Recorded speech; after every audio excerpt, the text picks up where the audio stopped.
Me llamo Ana y durante casi 8 años creí que mi vida tenía un centro cálido, una casa con plantas en el balcón, un perro pequeño que dormía entre mis piernas, una alianza en la mano que había sido promesa. Antes de que todo se rompiera, yo definía la seguridad como algo sencillo, saber que las cuentas no iban a quedar al azar, que había alguien con quien contar, que mi nombre aparecía en papeles que estaban cuidados. La frase que me acompañó en los días más difíciles fue simple y la repetí como un mantra para no perder el pulso. No lo hice por rabia. Eso marcó el tono de lo que hice después, pero también el pulso con el que viví los años previos, con una calma que muchas veces confundí con ceguera. El primer tiempo de nuestra vida en común fue una costura lenta y agradable.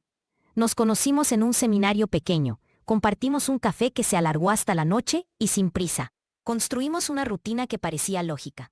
Compras juntos, viajes cortos los fines de semana, cenas con amigos que siempre terminaban en risas. Yo trabajaba en el departamento creativo de una editorial. Mi trabajo tenía horas y plazos, pero me gustaba. Él llevaba la contabilidad de una empresa pequeña, y desde el principio se ofreció a ayudarnos a gestionar las finanzas. No cuestioné que lo hiciera. Me parecía un acuerdo justo y práctico. Con el tiempo, esa ayuda se fue haciendo regla, y la regla se fue transformando en costumbre inmovilizada. Mi necesidad de sentirme parte de un equipo se mezcló con su certeza. Al principio eran detalles. Él abría mis correos bancarios y yo tenía prisa. Me decía, quédate tranquila, yo me ocupo. Cambiaba pequeñas cosas en las suscripciones sin avisarme porque decía que eran redundantes. Yo aceptaba porque era más sencillo, porque la vida se hacía menos complicada así. Con el tiempo, notas de su teléfono, con fechas para pagar tal cuenta, listas con contraseñas anotadas en su libreta, y un orden que parecía protegernos. Aprendí a delegar y a sentir un alivio profundo al no tener que vigilar cada movimiento. La delegación me parecía un soplo de confianza mutua. No imaginé que era el inicio de una asfixia. Hubo señales, pequeñas grietas, que fui desoyeron con explicaciones prácticas. Me dijo que yo olvidaba las cosas, que era despistada, que si me encargaba de los detalles corría el riesgo de cometer errores. Empezó a corregirme en público, con la misma ligereza con la que cambiaba una canción en el playlist, con una sonrisa que mostraba que sabía más y que mi postura era inadecuada. En una cena con amigos señaló una factura atrasada, que yo no había visto, y lo hizo con un tono que buscó complicidad y risa. Yo me sonrojé y me sentí inferior, sin entender cómo esa conversación había derivado en una humillación. Le resté importancia, me dije que lo haría mejor la próxima vez, que no todo tenía que doler tanto. La normalidad es un imán, atrae excusas. Las pequeñas censuras se volvieron parámetros. Empezó a decidir por mí detalles de la casa, a comentar en voz alta mis decisiones sobre la terraza, a hacerlo con una generosidad que me dejaba fuera. Si quería redecorar, él encontraba razones técnicas para no hacerlo. Si intentaba reservar un viaje sola, preguntaba por la conveniencia económica hasta desanimarme. Su control no siempre fue violencia explícita, fue sutileza que trabaja como humedad. No se nota al principio, pero empapa todo lo que toca. Yo lo llamaba amor práctico, y en privado me reprochaba por no expresarle más agradecimiento. Había gratitud, y había miedo a cuestionar lo que me proporcionaba orden. Ignoré la diferencia. Las tensiones tempranas también tuvieron rostros fuera de casa. En la Navidad de nuestro 4º año juntos, mi madre vino de visita, y noté cómo él corregía mis maneras de recibirla. No era solo cuestión de etiquetas, era el gesto de reducir mis decisiones frente a mi madre, como si yo fuera incapaz de manejar la situación. En una comida familiar, minimizó mis sugerencias sobre el menú, y luego contó anécdotas privadas mías, como si fueran divertidas. Mi madre me miró con compasión, y yo sentí un corte que intenté ocultar con una sonrisa. Ahí hubo una pequeña alarma interna. Su poder demarca mi posición entre los míos. Lo olvidé rápido, porque prefiero creer en la buena intención de quien está a mi lado. Y creyendo eso, me acostumbré a ceder. La primera vez que sentí que la balanza se rompía, no fue por un solo acto explosivo, sino por acumulación. Fue el día que descubrí que no tenía acceso a una tarjeta que había sido mía. Necesitaba pagar una revisión médica, y al intentar usar la tarjeta, apareció un mensaje de rechazo. Pregunté y me dijeron que la tarjeta había sido desactivada por la titularidad. Hablé con él y su respuesta fue fría. No la necesitas para eso, yo te cubro. Respondió con eficiencia, sin preguntas, y su eficiencia me dejó sin defensa. Sentí una pérdida inmediata de autonomía mezclada con vergüenza. Intenté recuperar la tarjeta y me dijeron que los cambios habían sido gestionados a mi nombre, pero con datos complementarios. Fue la primera vez que comprendí que la delegación había sido un secuestro suave de mi capacidad de decisión. Mi reacción inicial fue desconcierto, más que ira. No me vi como víctima y no quise convertir cada pequeña manipulación en un acto contra mí. Pensé en arreglarlo, en hablarlo con calma, en retomar la gestión. Pero cada intento por recuperar control terminó con una maniobra que era tanto lógica como cortante. Él justificaba sus acciones con la idea de proteger el hogar, de optimizar recursos, de evitar errores que yo, según él, podría cometer. Su voz siempre medida, tenía algo de tribunal que me desarmaba. Recuerdo intentar explicarle que me sentía excluida y obtener como respuesta una lista de errores que supuestamente yo había cometido antes. La conversación terminaba con un gesto paternal que me dejaba en silencio. Esa sensación de injusticia fue creciendo. Empezaron a aparecer reglas nuevas, comunicaciones que pasaban por él, citas con el banco concertadas a su nombre, decisiones legales que me implicaban, pero que me eran planteadas como formalidades. En el trabajo, él comenzó a intervenir de forma tangencial, pero con efectos concretos.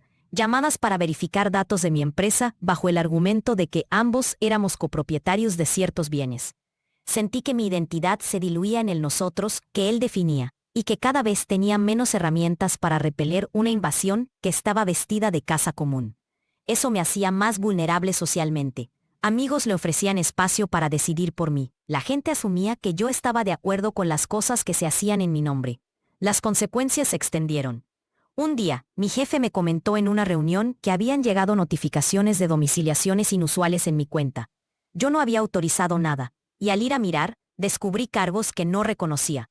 Mi petición de aclaración fue recibida con ambigüedad. El banco indicaba que había domiciliaciones solicitadas por teléfono con datos que coincidían con los nuestros, y que por política debían seguir el procedimiento. Eso me dejó con una sensación nueva, la de la transparencia fracturada. Empecé a notar reticencias de gente que antes confiaba, y un murmullo de explicación simplificada. Cosas que pasan con parejas donde uno se ocupa de todo. Sentí vergüenza y rabia a partes iguales. La vergüenza me compró tiempo para pensar antes de reaccionar. En la esfera familiar, la presión aumentó. Sus padres, a quienes le unía un vínculo histórico, empezaron a intervenir con sugerencias que olvidaban mi opinión. En una cena, me ofrecieron la ayuda para vender una cosa que era nuestra. Aceptaron su versión de por qué era necesario, y yo me quedé mirando en silencio.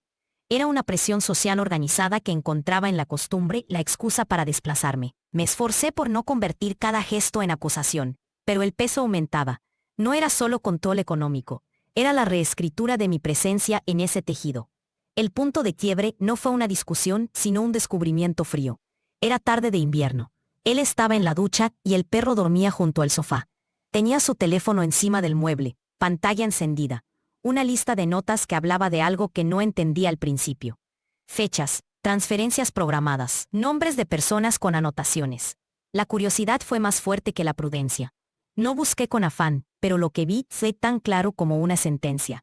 Una hoja de ruta con fechas concretas para vaciar nuestras cuentas. Un calendario con entradas que señalaban entregas de llaves. Y al final del documento, un nombre que no conocía seguido por comprador. Había cifras y una cuenta intermedia para operación de cierre. Lo leí varias veces porque mi cabeza negaba lo evidente. No era un plan vago, era una estructura con fechas y montos. Esa claridad fue devastadora.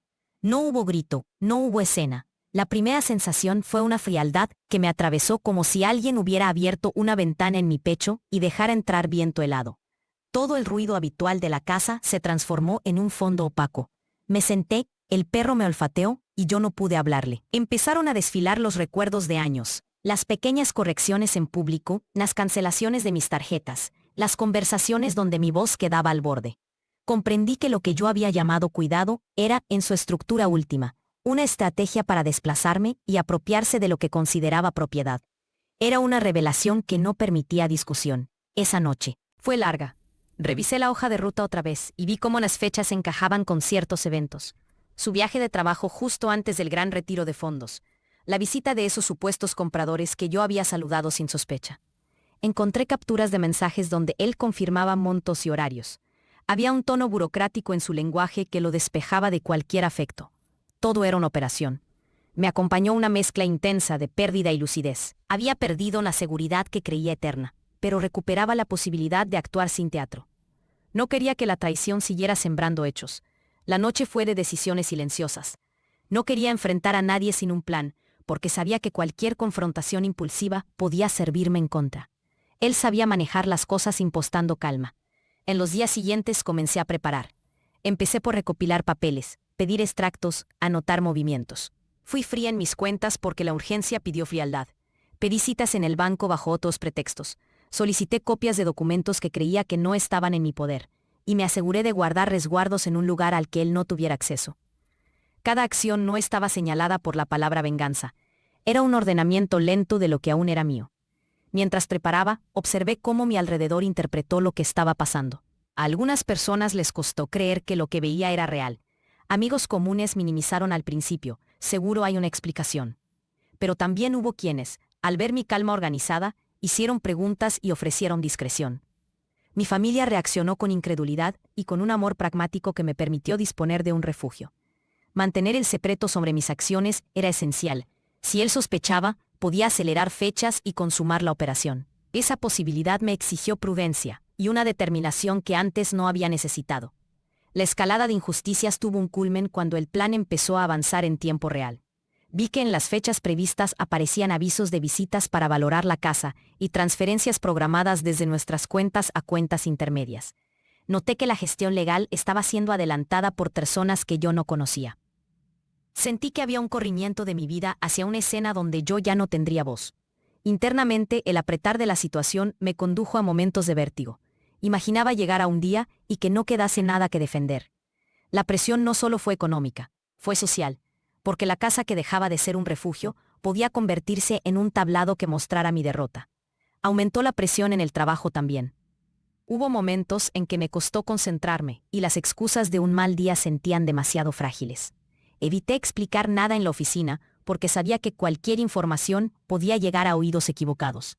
Me limité a cumplir y a hacer lo que podía como si mi vida fuera un ritual de mantener apariencias. Por fuera, seguía siendo competente. Por dentro, cada logro era una pequeña victoria contra un reloj que no conocía pausa. Esta doble vida agotó mis energías. Pero también afinó mi estrategia. Tenía que moverse con precisión. No quería que las cosas derivaran a un enfrentamiento público. El momento de quiebre real no fue un capricho. Fue la acumulación de certezas. Las fechas en su teléfono que coincidían con correos bancarios. Las visitas de supuestos compradores que yo había tomado como triviales, y la sensación oral de que estaba viviendo en un decorado. Llegó un sábado en que todo se precipitó. Él había invitado a cenar a sus padres y a algunos amigos. Yo sabía que la cena era un gesto social que también servía para normalizar lo que se planeaba. Su teléfono mostraba una notificación de recordatorio. Cierre con comprador, confirmar. En silencio vi que la mesa se preparaba como una liturgia, y que mi presencia tenía un rol definido, uno que no incluía cuestionamientos profundos. Su familia conversaba. Él sonreía ensayadamente, y yo sentía que estaba ahí para legitimar. La revelación fue un golpe, porque entendí que mi papel en ese plan era la apariencia. En ese instante, la claridad fue brutal. Podía seguir cumpliendo el guión y perder lo poco que era mío. Podía discutir y perderlo en medio de un escenario público. O podía hacer algo que cambiara el juego sin drama. Recordé las notas en su teléfono, las fechas, las transferencias. No quise hacer una escena que alimentara su relato. No quise que la cena se convirtiera en un espectáculo donde él pudiera interpretar la víctima. Respiré hondo y elegí una acción decidida y silenciosa, porque sabía que en ese ámbito la calma es arma. Me levanté de la mesa con la calma que había construido estos días. Sentí la mirada de la gente, pero no la busqué. Mi mirada fue hacia adentro y luego hacia la mano donde tenía la alianza. No lo hice por rabia. No quería reproducir el enojo con un gesto teatral que lo alimentara. La alianza había sido nuestro pacto, y ahora, en ese momento concreto, era un objeto que simbolizaba la normalidad, que se estaba utilizando para desplazarme. La coloqué sobre el plato, con la misma serenidad con la que dejaría un libro en una estantería. No hubo palabras grandilocuentes, no hubo público juicio, fue un acto seco, medido. Sentí cómo los ojos se posaron en la mesa, cómo el murmullo cesó un instante, y cómo él parpadeó, sorprendido por una calma que no esperaba. No me quedé a presenciar la reacción. Me levanté y me fui. Caminar fuera de esa casa fue sentir por primera vez un espacio sin presencia suya que ordenara mis pasos. No llevé maletas, no hice escándalo, simplemente salí con lo necesario. En la calle, el aire helado fue un alivio. Tenía un plan y lo seguí. Fui al banco con papeles. Mostré extractos, pedí que se bloquearan transferencias programadas y puse en conocimiento del administrador la situación. No hubo gritos, pero hubo eficacia. Mi prioridad era evitar que esos montos salieran de nuestras cuentas y que la venta siguiera adelante sin mi consentimiento. Cada trámite fue una forma de recuperar el propio pulso. La reacción de los presentes en la cena fue variada. Algunos no entendieron. Otros aplicaron la lógica automática de tomar partido por el que parecía más sorprendido. Recibí miradas de incomodidad y también la indiferencia que acompaña a los que no están dispuestos a involucrarse. Su familia se mostró confundida, y él trató de recomponer el semblante con preguntas ligeras que buscaban minimizar. Yo ya no quería entrar en explicaciones públicas. No era mi objetivo destruirlo con palabras, sino detener el mecanismo que lo empujaba a consumir algo que era nuestro sin mi consentimiento. Mi silencio fue consecuencia de eso tanto como una elección ética. Después de asegurarme las cuentas, el paso siguiente fue legal. Consulté con una abogada que me explicó procedimientos y plazos sin conmoverme con discursos moralistas. Presenté avisos para detener cualquier transferencia y pedí medidas cautelares sobre la propiedad. Los trámites demoraron. Pero ahí se introdujo otra variable. El comprador, al enterarse del conflicto, se retractó. No hubo confrontación dramática entre nosotros, y la tercera parte prefirió esperar en lugar de entrar en un negocio en disputa. Fue un alivio técnico que me devolvió margen y tiempo para organizar la salida. La vida administrativa a veces tiene esa bondad. Frena el ímpetu del que quiere consumir sin dejar rastro. En los días que siguieron, la separación fue un proceso material y emocional. Dejé la casa con lo imprescindible: ropa, documentos, recuerdos que pude llevar sin que dolieran en exceso. Me instalé en la casa de mi hermana por un tiempo, y desde allí fui reconstruyendo. Hubo llamadas, intentos de persuasión, preguntas que buscaban ser gancho. Él intentó dialogar desde la incredulidad, desde la narrativa de la sorpresa, y no desde la pregunta honesta. Yo respondí con lo mínimo: explicaciones administrativas, sugerencias de diálogo con quien correspondía. No fue una venganza, fue poner límites. La distancia me permitió ver con más nitidez lo que había ocurrido. No era solo una cuestión de dinero, era la reescritura de mi posición en una vida que me pertenecía. La consecuencia emocional fue profunda. Perdí una seguridad que me había dado una noción de hogar. Pero gané otra cosa: la posibilidad de reconstruirme sin teatro. Aprendí de nuevo a firmar mis propios documentos, a abrir mis correos bancarios y a decidir sobre nuestros plazos. La libertad no vino sin temores. Hubo noches en las que me pregunté si había tomado la decisión correcta, si habría sido posible un arreglo diferente. Con el tiempo, vi que el arrepentimiento no habitaba mi pecho. Había dolor, sí, pero también una especie de alivio que no había conocido desde que delegué mis gestiones. Mi vida empezó a recuperar texturas que estaban antes, pequeñas compras que hacía por gusto, decisiones sobre decoración que me devolvían la posibilidad de nombrar mi espacio. Con el paso de los meses, las consecuencias para él fueron concretas. Las transferencias no se completaron, el comprador se retiró, la operación entera perdió viabilidad. En su círculo, la historia se transformó en un rumor incómodo. No me regocijé por eso. Solo constaté que lo que él había planeado no fructificó. También hubo costos para mí: reponer estabilidad financiera, ordenar mis registros y reconstruir confianza en otros. La reparación no vino de golpe. Fue un trabajo paciente de recuperar autonomía. Mis amigos más cercanos me ofrecieron apoyo práctico y afecto, y eso tuvo un valor incalculable. No busqué que me celebraran como heroína, buscaba poder caminar con paso firme y sin cadena. Algunas personas me preguntan si lo que hice fue frío. La respuesta es que fue calculado, no por falta de rabia, sino por la convicción de que la eficacia exige silencio. Mi decisión de devolver la alianza en la cena no fue un acto de venganza ni una explosión. Fue una decisión estética: devolver aquello que ya no representaba la alianza que pensaba que era, y hacerlo en el momento en que el teatro se disponía a legitimar la traición. No quería formar parte de ese teatro. Preferí salir con la compostura suficiente para no regalarle la escena. Hoy, cuando miro atrás, no lo hago con la intención de juzgar. Hago un inventario sereno de lo que gané y lo que perdí. Gané libertad y la capacidad de decidir sin intermediarios. Perdí la idea de una seguridad eterna, que al final era solo una costumbre cómoda. Mi vida sigue con cicatrices que no siempre son visibles, confianza que se reconstruye, límites que se refuerzan.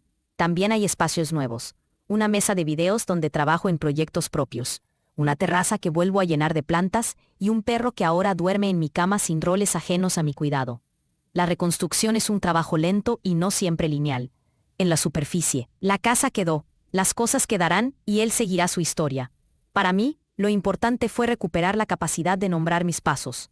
La libertad que obtuve no fue un regalo, fue una consecuencia de acciones medidas, de buscar pruebas, de pedir apoyo legal y de poner límites sin escándalo. Mi relato no busca absolución ni condena general, solo describe la forma concreta en que alguien desvió un lazo íntimo hacia un proyecto que me excluía. Eso fue una injusticia porque borró mi voz, y mi respuesta fue devolver lo que representaba ese silencio y salir antes de que el guión se consumara. El cierre de esta etapa tuvo la dulzura lenta de una tarde de verano después de la tempestad. Las plantas del balcón que perdí las replanté en macetas nuevas. El perro se adaptó, y mi pulso regresó a algo parecido a la normalidad. A veces camino por estaciones donde el ruido urbano me obliga a escuchar mi respiración y a valorar el ritmo propio. No hubo lecciones que proclamar, solo la certeza de que mi vida no necesitaba avales para restablecerse. Con el tiempo, aprendí a aceptar que la seguridad es un tejido delicado, y que a veces hay que deshacerlo para volver a tejerlo con manos propias. En la calma que viene después, me permito cierta poesía. Las llaves que antes no giraban en mi mano, ahora abren puertas que son mías. Los ruidos de la casa no me pertenecen, sino que los elijo y los nombro. Y la alianza de vuelta quedó como un objeto en la memoria, no como cadena. La libertad no es un altar donde exponer victorias. Es una mesa donde sentarse a reconstruir con paciencia y sin prisa. Y así, en el eco de pasos propios, voy dejando atrás la necesidad de justificar lo que hice. Solo recojo lo que queda. Una vida con menos teatro y más verdad. Pasos que vuelven a ser míos y un silencio que ya no me asusta porque lo elegí.